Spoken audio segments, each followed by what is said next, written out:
Hello friends, स्वागत है आपका। और आज हम मध्य प्रदेश के जिले, संभाग और पुनर्गठन से संबंधित क्वेश्चन करने जा रहे हैं जो कई प्रतियोगी परीक्षाओं में पूछे गए हैं, जैसे एमपीपीएससी, पटवारी।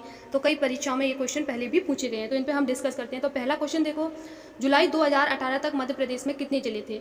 तो 42, 45, 51 या 48। तो इसका करेक्ट आंसर है 51। 2018 तक जिले, तो 2018 तक जिले 51 थे। लेकिन 2018 में जो 52वां जिला था, जिसका नाम था निवाड़ी, क्या नाम था? निवाड़ी। 52 नंबर का जिला था निवाड़ी, वो प्रस्तावित था। तो कई लोगों ने जब एमपीपीएससी में इसका क्वेश्चन पूछा था तो 52 पे करेक्ट आंसर लगा दिया, क्योंकि प्रस्तावित जिला होता है, पूर्ण रूप से उसको स्वीकृति नहीं मिली है, तो हम इसका आंसर नहीं लगा सकते। तो इसका करेक्ट आंसर था 51। तो इसके 2018 में कितनी संख्या थी? 51 थी। और 52वां जिला हमारा कौन सा बना था? निवाड़ी। अगर 51वें जिले की पूछ लिया जाए तो कौन सा था आपका? आगर मालवा। कौन सा था? आगर मालवा। आगर मालवा जिला था। नेक्स्ट क्वेश्चन पे चलते हैं।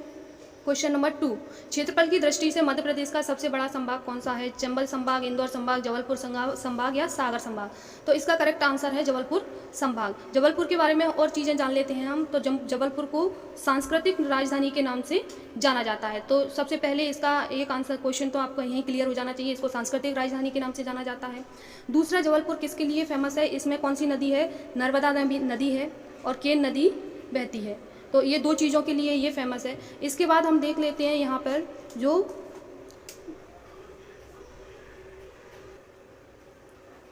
इसके बाद हम देख लेते हैं, तो इसे सांस्कृतिक राजधानी के नाम से जाना जाता है। यहाँ पे नर्मदा और केन नदी बहती हैं।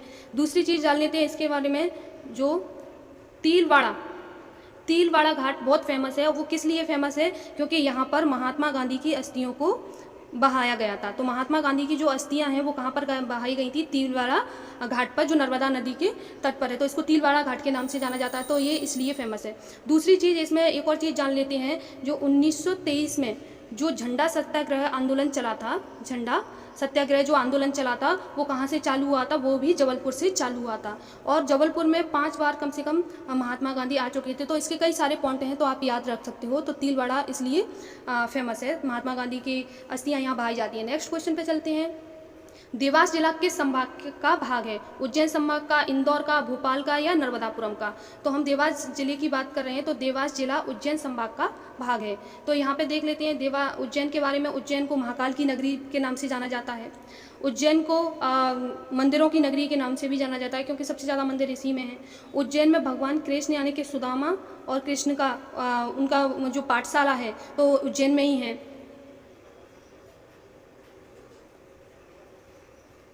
तो उज्जैन की बात करें तो भगवान कृष्ण और सुदामा जी जो पढ़े थे, जो संदीपनी आश्रम है, संदीपनी आश्रम कहाँ पर है? उज्जैन में है। तो इसका करेक्ट आंसर ये है। और इसको महाकाल की नगरी के नाम से भी जाना जाता है। भोपाल को आपको पता होगा, भोपाल को किसके झीलों के शहर के नाम से जाना जाता है।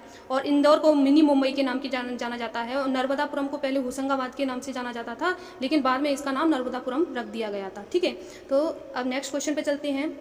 नेक्स्ट क्वेश्चन है, बरामहीर की जन्मभूमि कौन सा है? तो डागवाला, कायथा, उज्जैन, महिरपुरम। तो यहाँ पे मैं आपको बता देती हूँ, तो इसका करेक्ट आंसर है कायथा। ये उज्जैन में ही है। तो जो बारामहीर थे वो उज्जैन से थे, तो कायथा जो जगह थी वहाँ पर इनकी जन्मभूमि है। बारामहीर का एक खगोलक और गणितज्ञ थे, तो इन्होंने पृथ्वी के बारे में भी बताया कि पृथ्वी गोल है। तो इसका करेक्ट आंसर बी वाला है। अब हम यहाँ बात कर लेते हैं, ये उज्जैन में ही आते हैं ये सारी। महिरपुर भी उज्जैन में आता है, डोगवाला भी उज्जैन में आता है।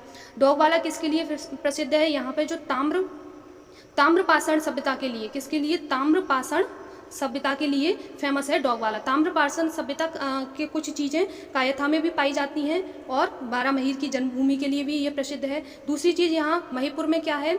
इसमें शक्कर का कारखाना है। क्या है? शक्कर का कारखाना के लिए ये महिपुर फेमस है। नेक्स्ट क्वेश्चन देख लेते हैं। टाटा एक्सपोर्ट कहाँ पर स्थित है? तो इसका करेक्ट आंसर है यस। तो जो हमारा टाटा एक्सपोर्ट है वो कहाँ पर स्थित है? तो इसका करेक्ट आंसर है देवास में। टाटा एक्सपोर्ट हमारा देवास में है। तो आपको जैसे देवास उज्जैन में है, तो आपको पता होगा तो देवास किस किस चीज़ के लिए जाना जाता है? तो देवास में आपने देखा होगा जो हमारे जो पैसे बनते हैं, कॉइन्स बनते हैं, जो देवास में ही बनते हैं। यानी कि 10 और यानी कि 5 के सिक्के, 10 रुपये, ये कहाँ पर बनते हैं? देवास में ही बनते हैं। यानी कि नोट बैंक कहाँ पर है? नोट बैंक देवास में है। तो याद रखना, 10 और 5 के सिक्के यहाँ पर बनते हैं, यहाँ तक कि 20 का भी शायद बनने लगा है।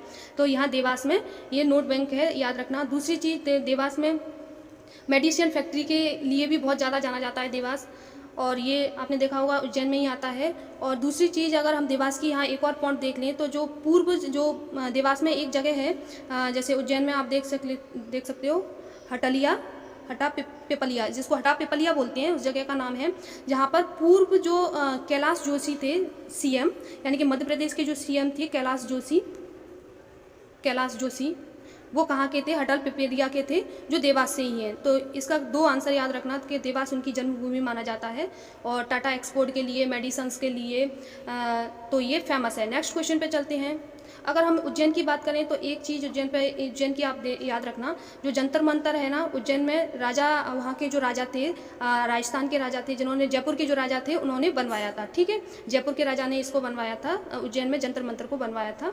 नेक्स्ट क्वेश्चन देख लेते हैं कि जो 21 जून, इसका उज्जैन का ही बता रही हूँ, 21 जून को जो सूर्य होता है 90 डिग्री लंबवत होता है, 21 जून को सूर्य होता है 90 डिग्री लंबवत होता है, वो उज्जैन में होता है। नेक्स्ट क्वेश्चन देख लेते हैं। उज्जैन की स्थापना किसने की थी? तो उज्जैन की स्थापना अवंती ने की थी, यानी कि राजा, उज्जैनी के राजा अवंती थे, उन्होंने इसकी स्थापना की थी, और अवंती राजा ध्वज के पुत्र थे। तो याद रखना, राजा ध्वज के पुत्र थे, तो इसकी स्थापना राजा अवंती ने की थी। तो उज्जैन हमारा कई सारी चीज़ों के लिए फेमस है, इसको अवंती के नाम से भी जाना जाता है, उपनाम है इसका। नेक्स्ट क्वेश्चन पे चलते हैं। कौन सी दवा कंपनी रतलाम में है? रैनवैक्स, सिप्ला या इप्सका? ये इप्सका है, इप्सका या कैंडेला। तो इसका करेक्ट आंसर है इप्सका। इप्सका जो कंपनी है वो कहाँ पर है? देवास में है। और जो रैनवैक्स कंपनी है, ये वैसे तो मुंबई में इसकी फैक्ट्री है, इसका ट्रांसपोर्ट मुंबई अमेरिका के लिए होता है, और इप्सका पे शायद बैन लग गया है इस कंपनी पे, तो मेडिसिन की है। तो ये पूछा जाता है क्वेश्चन, जो कहाँ पर है, ये देवास में है, एक दवाई की मेडिसिन कंपनी है। नेक्स्ट क्वेश्चन देख लेते हैं। आगर मालवा जिले की सीमा किस राज्य से लगी हुई है? तो इसका करेक्ट आंसर है राजस्थान से लगी हुई है। आगर मालवा कौन से जिले नंबर का है? ये 51 नंबर का जिला है आगर मालवा, ठीक है। तो इसका करेक्ट आंसर आपको आना चाहिए आगर मालवा। और आगर मालवा किससे अलग हुआ था? तो आप याद रखना 51 नंबर का है, और शाजापुर से अलग हुआ था। किससे अलग हुआ था? शाजापुर से अलग हुआ था। नेक्स्ट क्वेश्चन देख लेते हैं। मध्य प्रदेश में सर्वाधिक प्याज उत्पादन करने वाला जिला कौन सा है? शाजापुर, भोपाल, इंदौर, मुरैना। तो इसका करेक्ट आंसर है शाजापुर। शाजापुर में सबसे ज़्यादा, मतलब प्याज के लिए सबसे ज़्यादा प्रथम स्थान है इसका प्याज उत्पादन में, तो इसका शाजापुर का करेक्ट आंसर ये होगा। तो शाजापुर का आंसर हमारा ये करेक्ट है, यानी कि शाजापुर प्याज के लिए प्रसिद्ध है। अगर मैं यहाँ पर आगर मालवा की बात करूँ तो एक पॉइंट इसका इम्पोर्टेंट है। आगर मालवा में विश्व में ये किसके लिए फेमस है आगर मालवा? तो इसका जो विश्व में स्थान है,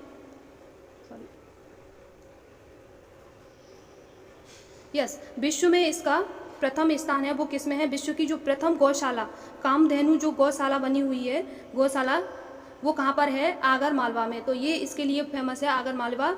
और जो बगुलामुखी माता, यानी कि माता के मंदिर के लिए जाना जाता है, कौन सी माता है यहाँ पर? बगुलामुखी माता, जो विश्व में प्रथम है। याद रखना, ये इसलिए इम्पोर्टेंट है, गौशाला भी इसमें विश्व में प्रथम स्थान है इसका आगर मालवा का, यानी कि वैसे मध्य प्रदेश का गिना जाएगा, लेकिन अगर जिले की बात की जाए तो स्पेशली आगर मालवा। और किसका? गौमुखी माता का, जो विश्व का सबसे प्राचीन मंदिर माना जाता है। नेक्स्ट क्वेश्चन पे अगर इसकी बात की जाए आगर मालवा की, तो आगर मालवा लाल मिट्टी के लिए, किसके लिए फेमस है? लाल मिट्टी के लिए। तो लाल मिट्टी के इसके 1 से 2 किलोमीटर के क्षेत्र में ही पाई जाती है। तो स्पेशली लाल जो मिट्टी पाई जाती है वो आगर मालवा के क्षेत्र में पाई जाती है। तो ये 3 चीज़ इसकी बहुत ज़्यादा इंपॉर्टेंट है, याद रखने वाली। नेक्स्ट क्वेश्चन पे चलते हैं। शाजापुर का पुराना नाम क्या था? तो शाजापुर का खननपुर, कांकड़खेड़ी, सुहागपुर या डांसी। तो इसका पुराना नाम था कांकराखेड़ी के नाम से ये जाना जाता था। इसको शाहजहाँ ने बाद में इसका नाम बदल के शाहजहाँपुर रख दिया था, शाहजहाँपुर, लेकिन फिर बाद में चेंज किया तो शाहजहाँ से इसका नाम शाजापुर रख दिया था, ठीक है, शाहजहाँपुर रख दिया, क्योंकि जो शाहजहाँ थे तो उसने अपने इसके नाम पे शाहजहाँपुर रखा था, मुस्लिम नाम रखा था, लेकिन बाद में चेंज करके इसका नाम शाजापुर रख दिया गया था। इसका पुराना नाम काकराखेड़ी था। अब यहाँ पे अगर हम बात करें कि ये डांसी किस लिए फेमस है, चलो नेक्स्ट क्वेश्चन पे चलते हैं। मध्य प्रदेश में कितने मंडल हैं, यानी कि कितने डिवीजन हैं? तो पहले 9 थे, उसके बाद 10 हुए, यानी कि 10वां कौन सा पूछा जाता है तो उसका नाम है शहडोल। ओके, 10वें नंबर का शहडोल है, तो इसका करेक्ट आंसर है 10 है। लेकिन याद रखना 11वें नंबर का कौन सा है? छिंदवाड़ा। क्वेश्चन ऐसे भी पूछ लिया जाता है, छिंदवाड़ा वो किस में है? प्रस्तावित विद है, पूर्ण रूप से उसको स्वीकृति नहीं मिली है। तो याद रखना, अगर क्वेश्चन पेपर में आता है तो 10 लगाएंगे, अगर स्वीकृति मिलने के बाद आता है तो 11 लगाएंगे। फिलहाल उसको स्वीकृति नहीं है, तो इसका आंसर 10 सही है। नेक्स्ट क्वेश्चन पे चलते हैं। जबलपुर संभाग में कितने जिले हैं? जबलपुर संभाग की बात की जाए तो वहाँ पर कितने जिले हैं? तो वहाँ पर 7 जिले हैं, जिलों की संख्या 7 है। तो जबलपुर संभाग की बात की जाए तो 7 नहीं है, जबलपुर संभाग में जिलों की संख्या 8 है। तो पहले डिंडोरी को उसमें से हटा दिया गया था, लेकिन बाद में डिंडोरी को मिला दिया गया, तो इसमें इसकी जबलपुर में जिलों की संख्या कितनी है? 8 है। नेक्स्ट क्वेश्चन पे चलते हैं। उज्जैन संभाग में कितने जिले आते हैं? तो उज्जैन संभाग में 7 जिले आते हैं। और एक इंपॉर्टेंट क्वेश्चन इसमें पूछ लिया जाता है, जो नया जुड़ा जिला है 53वां जो प्रस्तावित है वो उज्जैन संभाग से ही है, जिसका नाम है नागदा, जो अभी अलग नहीं हुआ है, प्रस्तावित जिला है। अगर ये नागदा बनता है तो जिलों की संख्या 8 होगी, लेकिन फिलहाल जिले कितने हैं? 7 हैं, तो इसका करेक्ट आंसर 7 होगा। ठीक है, नेक्स्ट क्वेश्चन पे चलते हैं। क्षेत्रफल के घटते क्रम में जिलों का सही क्रम क्या होगा? तो इसका सही क्रम होगा छिंदवाड़ा, सागर, शिवपुरी या बैतूल। घटता क्रम पूछा है, ठीक है, इनके लिए तो छिंदवाड़ा, सागर, शिवपुरी और बैतूल इसका करेक्ट आंसर है। नेक्स्ट क्वेश्चन पे चलते हैं। 1956 में राज्यों के पुनर्गठन के बाद मध्य प्रदेश में कितने जिले थे?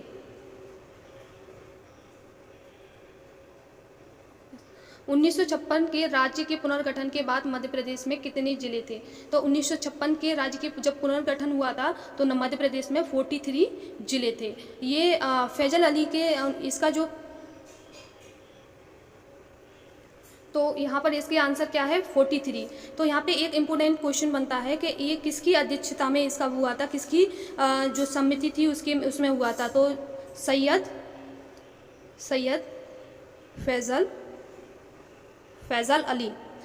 फैज़ल अली की अध्यक्षता में, यानी कि उनकी अध्यक्षता में इस राज्य का पुनर्गठन हुआ था। तो क्वेश्चन ये पूछ लिया जाता है कि किसकी समिति या किसकी अध्यक्षता में इसका पुनर्गठन हुआ था? तो उनकी अनुशंसा में इसका पुनर्गठन हुआ था, सैयद फैज़ल अली की, जो 1956 में राज्यों का पुनर्गठन हुआ था।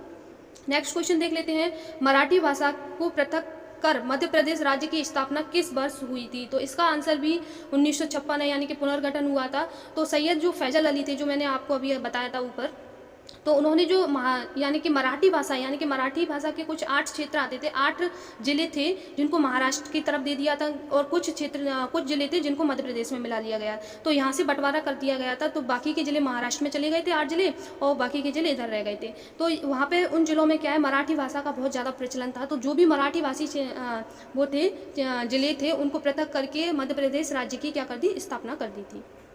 तो जैसे कि महाराष्ट्र मराठी भाषा से बहुत ज़्यादा प्रचलित है, और महाराष्ट्र से सीमा भी अड़ती है मध्य प्रदेश की। ठीक है, नेक्स्ट क्वेश्चन देख लेते हैं। उज्जैन संभाग के किस जिले में नोट छपते हैं? तो मैंने आपको बताया था देवास में नोट छपते हैं।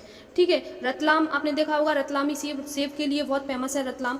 तो रतलाम अपने आप में बहुत फेमस है, सेब के लिए ही बहुत ज़्यादा फेमस जाना जाता है रतलाम।